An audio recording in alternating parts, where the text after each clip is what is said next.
नमस्कार, कसे तुम्ही सर्वजण. मी केटी मांगेला म्हणते. आणि हे बघा, हे वाल आहे. हे वाल आहे आणि हे वाल मी इथे यूकेमध्ये सेल करते. हे पहा, हे साफ करून. तर हे डानूचे आहे, गावठी वाल आहे आणि हे मी इथे साफ करून विकते. आणि या गोष्टीला प्रचंड हे आहे, मागणी आहे इथे. तर लोकांना खूप आवडते ऑथेंटिक गोष्टी घेण्यासाठी किंवा खाण्यासाठी. तर याला प्रचंड प्रतिसाद भेटतोय तुमचा. Thank you so much. आणि जर तुम्हाला असं वाटत असेल की अरे काय हे करते, यूकेमध्ये जाऊन ही वाळ विकते. मी विकते, मला आवड आहे या गोष्टीची. का नाही विकावं माणसाने? आपल्या गोष्टी आहेत ते लोकांसमोर का नाही आणाव्यात? तर पहिलं तर गोष्ट, मेहनत करायला मला अजिबात लाज वाटत नाही कुठलीही.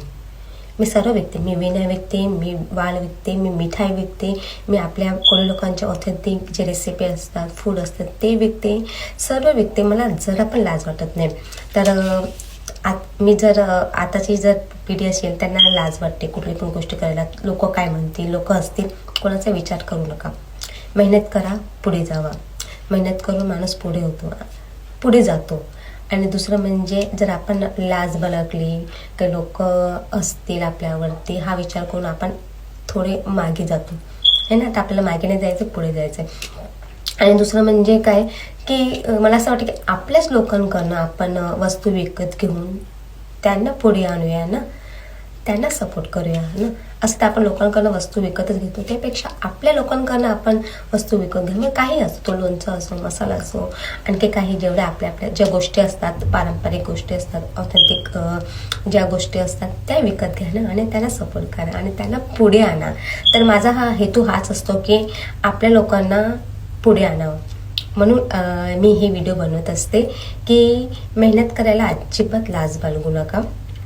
आणि हसायला फार जण असतात, पण जेव्हा आपण संकटामध्ये असतो ना, तेव्हा क्वचित हातावर मोजणारे लोक असतात, हाताची बोटं मोजणारे लोक असतात जे आपल्याला हेल्प करतात. तर लोकांकडे लाचारी करण्यापेक्षा किंवा इंस्टावरती, सोशल मीडियावरती असे घाणेरडे व्हिडिओ पोस्ट करून थोडंसं चिप लाईक आणि व्ह्यूजसाठी, त्यापेक्षा चांगले व्हिडिओ बनवा, तुमच्या बिझनेसचा व्हिडिओ बनवा, तुमचं प्रमोशन करा. आणि मला असं वाटते की सोशल मीडिया खूप चांगला हे आहे, ज्याच्याने तुम्ही तुमचं बिझनेस बिल्डअप करू शकतात. सो आय होप तुम्हाला समजलं असेल. आणि मेहनत करायला लाजू नका. लोक हसतील, 1 दिवस हसतील, 2 दिवस हसतील, काही काळजी करू नका. तर या वालाची भाजी खायला.